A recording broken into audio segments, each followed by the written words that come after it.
కవితకి bail రావడంపై BRS శ్రేణులు ఆనందాన్ని వ్యక్తం చేస్తున్నారు. కవితకి బెయిల్ రావడంపై బీఆర్ఎస్ వర్గాల్లో సంబరాలు అమరాన్ని అంటుతున్నాయి. బీఆర్ఎస్ వర్కింగ్ ప్రెసిడెంట్ కేటీఆర్ తన చెల్లెలికి బెయిల్ వస్తుందని తెలిసి ముందుగానే ఢిల్లీకి బయలుదేరిన సంగతి తెలిసిందే. అయితే కవితకి బెయిల్ రావడంపై పలువురు తమ అభిప్రాయాలను వ్యక్తం చేస్తున్నారు. ఢిల్లీ లిక్కర్ స్కామ్ లో కవితకు బెయిల్, ఈడీ, సిబిఐ కేసుల్లో బెయిల్ మంజూరు చేసిన సుప్రీంకోర్టు కవిత ఏ తప్పు చేయలేదన్న మామ రామకృష్ణారావు కడిగిన ముత్యంలా బయటకు వస్తుందని వెల్లడి. ఢిల్లీ లిక్కర్ స్కామ్ లో ఈడీ, సిబిఐ కేసుల్లో కవితకు బెయిల్ రావడం పట్ల బీఆర్ఎస్ వర్గాల్లో హర్షం వ్యక్తమవుతోంది. ఆమె కుటుంబ సభ్యుల్లోనూ సంతోషం వెల్లివేస్తోంది. తాజాగా కవిత భర్త అనిల్ తండ్రి రామకృష్ణారావు కూడా ఆనందం వ్యక్తం చేశారు. తన కోడలు కవితకు బెయిల్ రావడం పట్ల ఆయన మీడియాతో మాట్లాడారు. కవిత సుమారు 6 నెలలు జైలు జీవితం అనుభవించింది. ఫోన్ లో మాట్లాడినప్పుడు కూడా ఆమె ఎంతో ధైర్యంగా ఉంది. మాకే ధైర్యం చెప్పింది.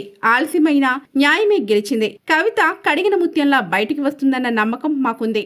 కవిత ఇటీవల జ్వరంతో బాధపడింది. 10 కిలోల బరువు తగ్గినప్పటికీ ఆత్మస్థైర్యం మాత్రం కోల్పోలేదు. కవిత ఏ తప్పు చేయలేదని మేము నమ్ముతున్నాం. ఆమె 10 మందికి సాయం చేయాలన్న మనస్తత్వం ఉన్న వ్యక్తి. తెలంగాణ ఆడపడుచులు, అన్నదమ్ముల ఆశీస్సులు ఆమెకు ఉన్నాయి. ఈ సాయంత్రానికి కవిత జైలు నుంచి బయటకు వస్తుందని భావిస్తున్నాం. హరీష్ న్యాయవాదులు అవసరమైన పత్రాలు తీసుకొని ఢిల్లీ రౌస్ అవెన్యూ కోర్టుకు వెళ్లారు. అక్కడి నుంచి బెయిల్ పత్రాలు తీసుకొని తిహార్ జైలుకు వెళ్లాల్సి ఉంది. ఇదంతా పూర్తయ్యేసరికి మరో 3 గంటల సమయం పడుతుందని అనుకుంటున్నాం. ప్రజలు కవిత కోసం స్వచ్ఛందంగా ఢిల్లీకి వచ్చారు అని ఆమె మామ రామకృష్ణారావు వివరించారు. అయితే కవితకి బెయిల్ రావడంపై కేసీఆర్ ఆనందంతో ఉబ్బితబ్బయ్యారని తెలుస్తోంది.